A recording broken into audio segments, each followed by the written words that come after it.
Welcome back to Money Discourse. We've been on a short, long break, but it's well deserved. And wow, there's been so much going on in the market since then. So Jay Powell said inflation is going to come down not so quickly, and he's not forecasting any rate cuts. But the bond market is saying there's a 75% chance of rate cuts by September. Fed wants 3% wage growth, but the most recent jobs report showing 6%. Bitcoin is up 150%, 35x in the last fortnight. Banking crisis is on, which is already larger than 2008 in nominal terms. And you'd think the markets will be crashing. But what happens? A huge rally.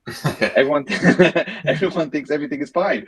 The Qs are up 2.2%, Apple and Tesla up 5%, Nvidia 4%, Bitcoin almost at 30K again, PacWest up 80%. Shorts are getting absolutely killed.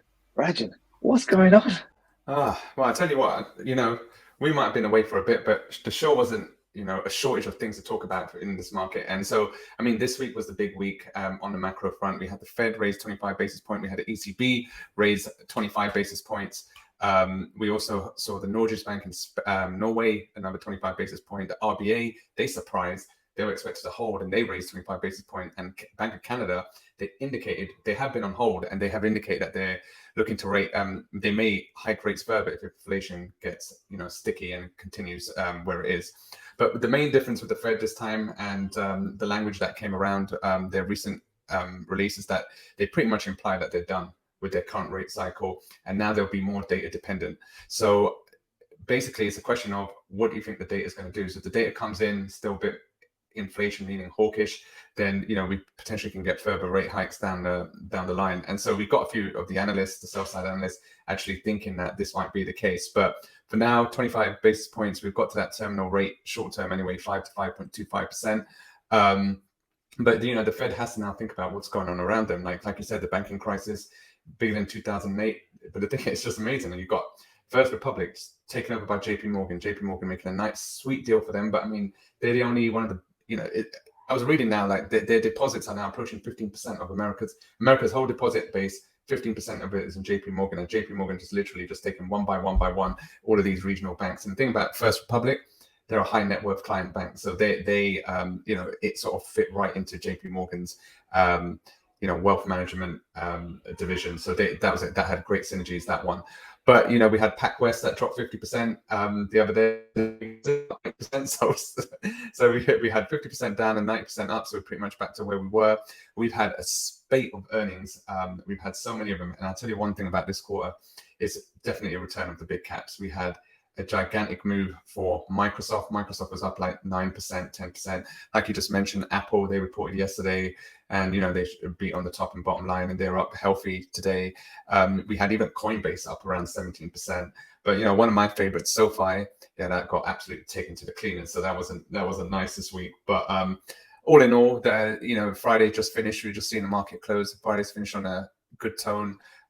Pretty much, everything is up. And like I said, Bitcoin has actually been the total outperformer in this whole thing. It's like literally rallied double, and it's maintaining these gains. It's not really selling off. Like even it went above 30,000, had a little fall, and it's still like 28, 29,000 right now. So Bitcoin and crypto in general, right, especially the major caps like Ethereum and Bitcoin, are really holding up really well.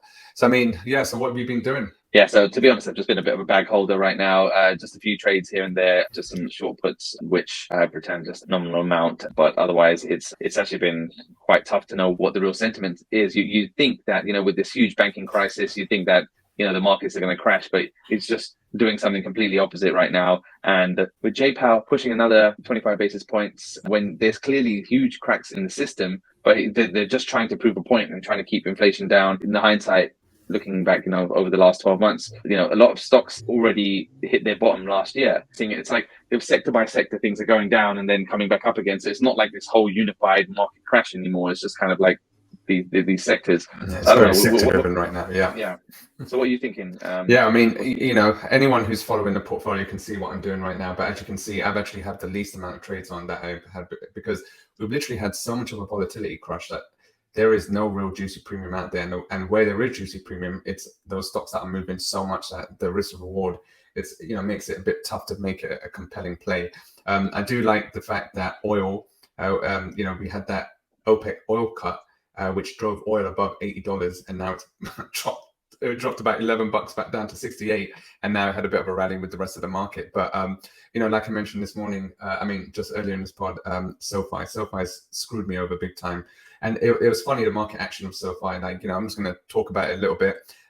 We had a rally into the news. Then we had the earnings, which seemed great on the surface, and then we pretty much were looking to trade up about 7-8% pre-market, and then we had a 20-odd% turnaround plus another 10% the next day, and then we traded to a low of about 465, 470. So the thing is that I was looking, what was causing what was causing all of this. And then so if you look at the slide deck from SoFi right now, and in general, if you look at the members grew well. It grew 46% year on year, the number of members, and it was pretty healthy growth quarter on quarter. The product amount, that was too, but this is the Galileo section, and this is the bit that really, firstly, partially hampered the stock. And so Galileo is their technology arm, and a lot of their valuation is based on the tech of Galileo, and this is why it commands a multiple that it has, given what it's actually making. Now, as you can see, we've had steady uptick, and then in this latest quarter is the first downtick we've had in 4 years, pretty much. And they had already said that they had lost a major client to their Galileo platform, so this was expected. And now they're looking for more bigger and more larger clients that will stay the course, and that is their long-term strategy. But in the short term, the market didn't like this.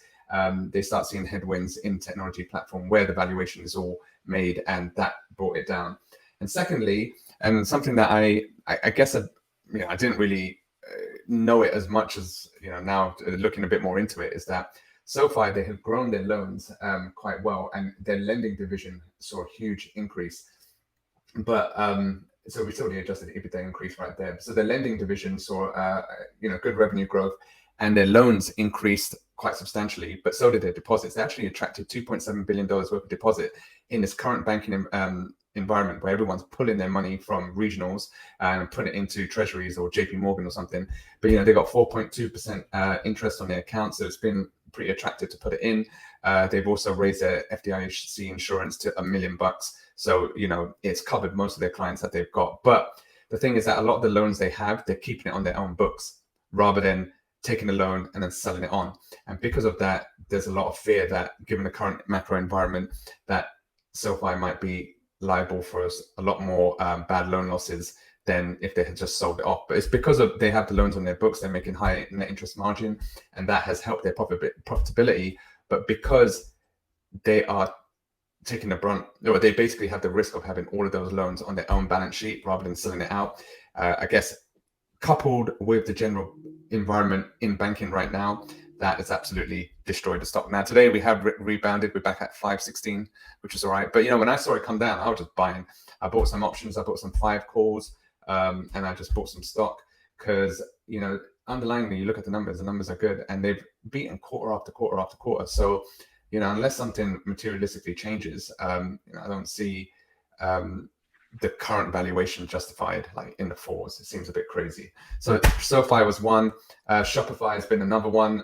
That's had a great move. Now Shopify, we could all remember that used to be a $1,600 stock, and if you adjust it for that stock split, it went down and call it 160, and it went down to 29.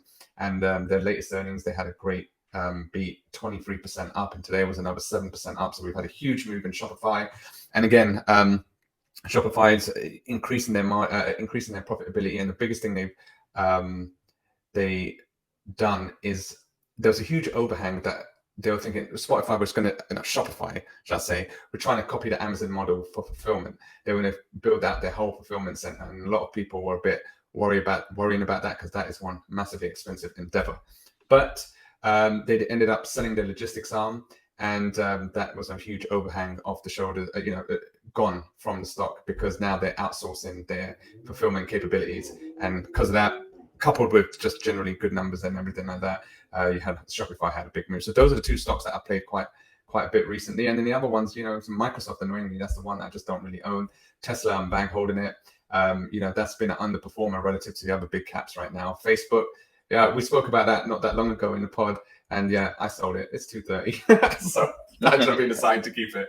But so it's just it's been slim pickings right now because we've obviously bounced a lot off the lows for a lot of these stocks. But I'm just playing the ones where I'm seeing the extremes. So oil getting back below 70, took a dabble in that. Baba, that went above 100 recently, didn't it? It's back towards 80. So I did a sold a put spread in Baba back down there. Hopefully the trade trends, and so just looking at the odd few stocks that are hitting towards the bottom of the range. And lastly, how can we forget natural gas? Still killing me. Even though I got out most of my position, and as it went down, I started putting it back on, but I should have just stayed out. They don't call natural gas a widowmaker for no reason. It's just been a brutal play, but here I am, still in it. Yeah. Oh man, so Bullard is saying that recent reports has shown not much progress on inflation. So are they really trying to kill the banks? What do you reckon?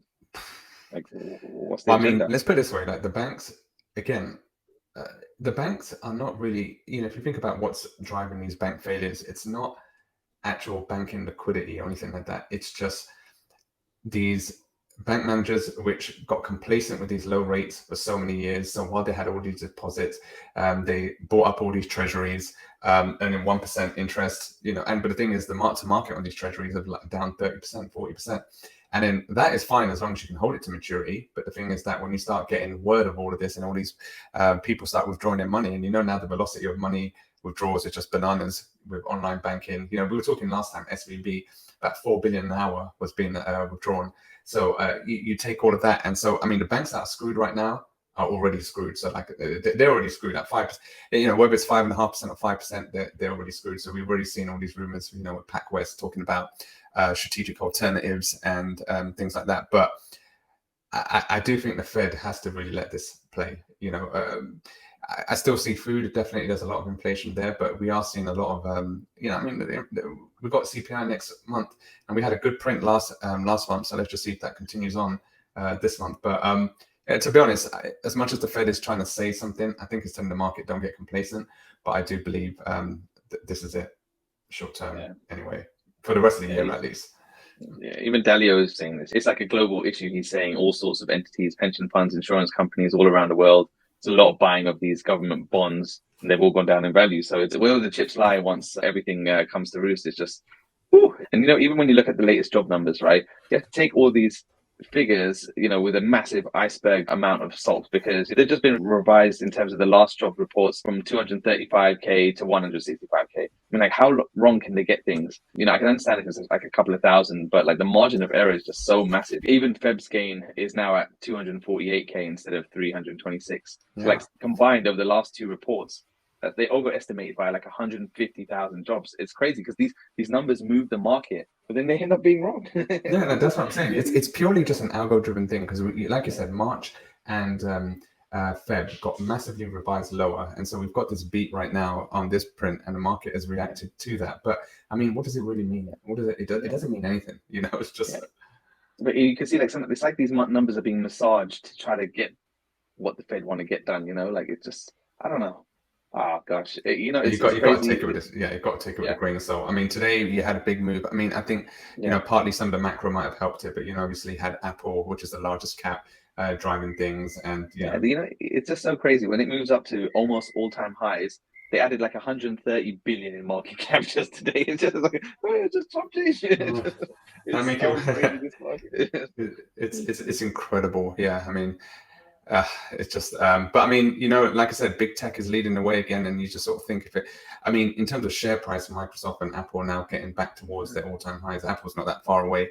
Amazon is still lagging. That was interesting. That was like up in pre-market to like almost 120 or something like that, and then So Apple, Amazon was up 10-12%, but then what they did is on their conference call. Now, whoever was on that conference call should be fired, but they did note that AWS spend in April is tracking about 500 basis points lower than what it was in the first quarter. So there was about 16% growth in AWS, and they're saying in April tracking around 11%. So basically, given that AWS is pretty much the whole profit driver for Amazon, the market just sold off like crazy, because the thing is that Microsoft Azure has showed a bit more robustness. And so what happened is that after the Microsoft report, you had a better Azure number. So I think people sort of thought it'll be the same with Amazon. So when Amazon reported their Q1 and you got your Q1 AWS numbers of 16%, there was quite a bit of euphoria. But then when they talked about Q2 and about the slowdown and at a much faster pace than what Microsoft was saying, they didn't like that. And so you basically got 15% turnaround in Amazon, just like that. And then that's probably what, like 150 billion as well, if you talk top to bottom. So it's just manic. It's mad. Yeah, it's just crazy. Even like, in terms of my app, managed to lower AWS cost in the last from March to April about like 40% odd. So it seems like everyone's trying to save and scrimp and save, put down sizes of their instances, or like try to optimize as much as possible. Because in this type of market, you really want to try to save as much cash as possible. So I mean the common theme, you have to the just common theme has always been, just like you said, macro headwinds. Every company just like cautious sensitivity, consumer sensitivity. That's just pretty much the name of the game going forward. We've pretty much gone through the thick of earnings season. We've still got a few stragglers to go. We've got the retailers like Walmart, Target, and all of those lots still to report. Obviously, next week we've got the big CPI number, so that would be very interesting. And now not that it wasn't important before, but it's even more important now. Now the Fed have pretty much said they're 100% data dependent. They don't have a preset path now to go. Like they've got to where they are, and whether they hold, raise, or cut now all depends on the data. So I think every data point is going to be more and more important. Especially CPI, obviously, and then we've got PPI as well. You've got retail sales, GDP, everything.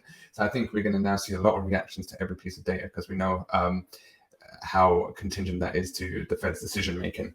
So we've got quite a bit to look forward to, as always, in this market. So we'll see how it all plans out. So it's great to be back. Please like and subscribe, and we'll see you guys in the next one.